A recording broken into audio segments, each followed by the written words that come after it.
मैं कहा आपको पता है सब्जी में नमक नहीं है?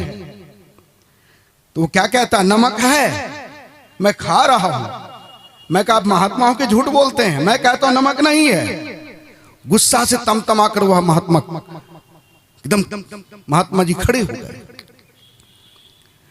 मैं नजदीक में कहा बैठिए, नमक है तो कहां है, हमको दिखाइए। कहा कि हम नमक दिखा तो नहीं सकते, लेकिन है, आप खा कर देखिए। कहा उसी तरह जिस तरह खाने से नमक का ज्ञान होता है, आप गुरु महाराज के ज्ञान को जीवन में धारण करके देखिए, परमात्मा है कि श्री सद्गुरु महाराज की जय। वो परमात्मा गुरु महाराज ने कह दिया, मन बुद्धि इंद्रियन को गम नहीं, आत्मगम सो राम, राम हो राम।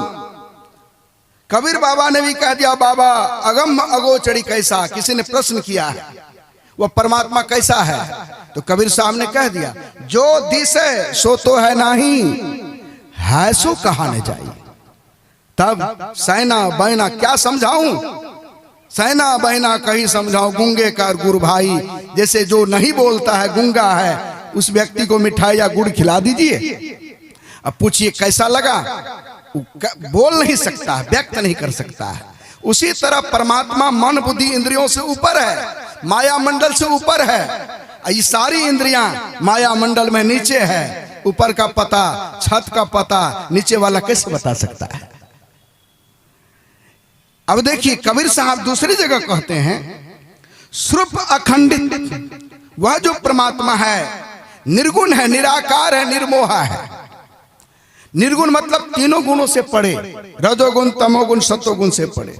निराकार जिनका कोई आकार प्रकार नहीं है, जाके मुंह माथा नहीं, नहीं रूपक रूप, पूप बासते पतला ऐसा तत्व अनूप। पूप मन होता है फूल, अब फूल का सुगंध कितना पतला होता है, परमात्मा उससे भी ज्यादा पतला है। अभी सुन रहे थे, जो परम तत्व आदि अंत रहित, असीम अजन्मा अगोचर, इंद्रियों के ज्ञान में नहीं आने वाले, जो पांचों तत्वों से पड़े है परमात्मा, न मिट्टी तत्व है, न पानी तत्व है, न अग्नि तत्व है, न हवा तत्व है, न आकाश तत्व है, इससे पड़े है। सबसे पांचों तत्वों में सबसे अधिक सूक्ष्म है आकाश।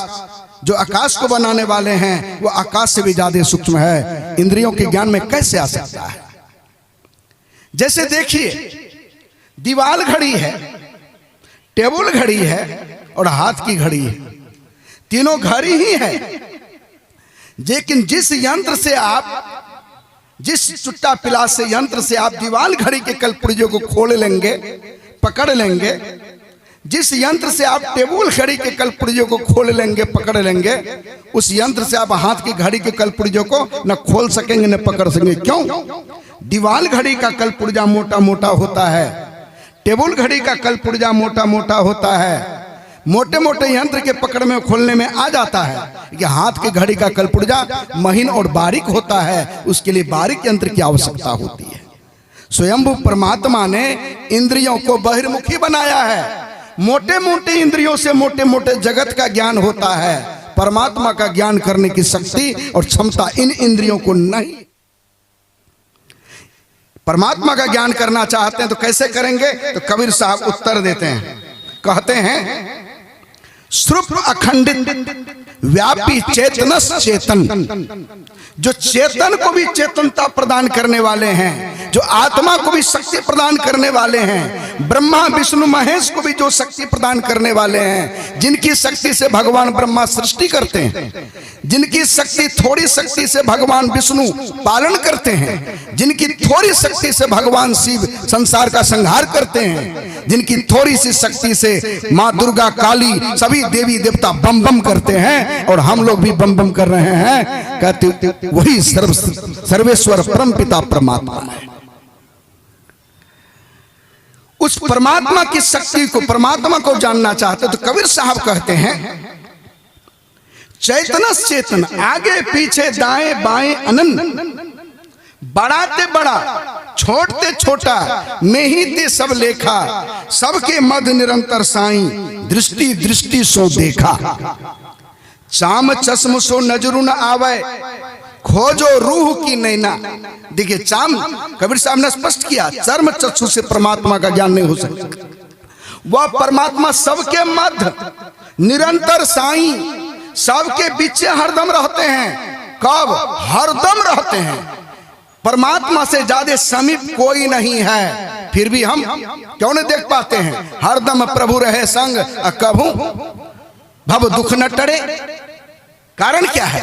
तो कबीर साहब कहते हैं हम लोग गुरु के वाक्य को समझे नहीं, गुरु पर पूर्ण विश्वास नहीं किए और उस पर चलने का प्रयास नहीं करते हैं। तो कबीर साहब कहते कौन देखेगा? तो दृष्टि दृष्टि सो देखा। इस शब्द को पहले समझिए। यह दृष्टि, दृष्टि किसको कहते हैं? देखने की शक्ति। यह दृष्टि या आंख जिस दृष्टि के पावर से यह दृष्टि देखती है उसी दृष्टि से देखिएगा। दृष्टि होती है 5। एक है जागृत की दृष्टि, दूसरा है मानस दृष्टि, तीसरा है स्वप्न की दृष्टि, चौथा है दिव्य दृष्टि और 5वां है आत्मदृष्टि। गुरुजनों से जुक्ति जानिए, गुरुगम से सुषमन में बैठकर अंतर पथधारी, नहीं तो आपकी खुआरी होती रही। खुआरी माने दुर्दशा, फजियत होती रहेगी। कहते हैं गुरुजनों से जुक्ति जानिए, अपने आप को पाप कर्मों से बचाइए। झूठ चोरी नशा हिंसा बेविचार, आपको शक्ति आएगी, बल मिलेगा, आत्मबल आपका बढ़ेगा। आसन लगाकर बहुत देर तक बैठने का अभ्यास कीजिए। गुरु से जुक्ति जानिए, एक नाम का जप, एक रूप का ध्यान कीजिए, जप हरदम कीजिए। इन्हें की ध्यान पर बैठेंगे तभी जप करेंगे, हरदम जप कीजिए सर्व क्षण। चाहे शौचालय वाला क्षण हो या लघु संख्या वाला क्षण हो, वो सोड़ी घर वाला क्षण हो, चाहे जहां का क्षण हो, गुरु महाराज इसको निषेध नहीं किया है। हरदम सर्व क्षण गुरु मन जो में ही रहे हो, निश्चय निर्वाण होए संत सब कहो। एक नाम का जप कीजिए, जप करते करते मन का हरदम जप कीजिए। जिनका नाम लेंगे उनका चेहरा भी सामने बना रहेगा। तब बैठिए ध्यान में, आपको ज्यादा परिश्रम नहीं करना पड़ेगा। और जप करते करते 10-20 मिनट जप कर लीजिए, 10 मिनट 20 मिनट मानस ध्यान कर लीजिए। सिमटा होगा, मानस ध्यान ठीक ठीक होगा, तब दृष्टि करने की क्षमता आप में पैदा होगी।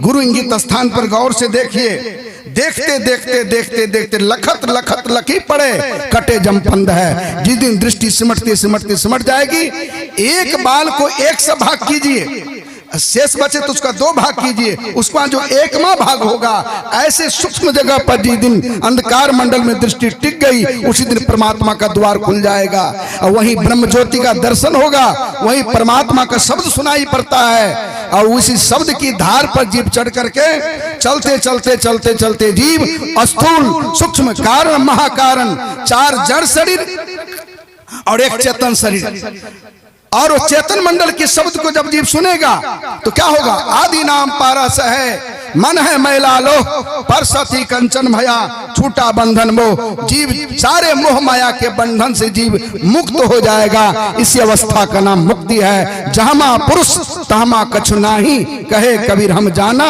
हमरी सैन लखे जो कोई पावे पद निर्वाणा। निर्वाण पद को प्राप्त कर लेंगे, इसी के लिए मानव का जीवन मिला है। और नहीं करेंगे तो दुख में पड़े रहेंगे और जन्मत मरत दूसरा दुख होई। बोलिए श्री सद्गुरु महाराज की जय।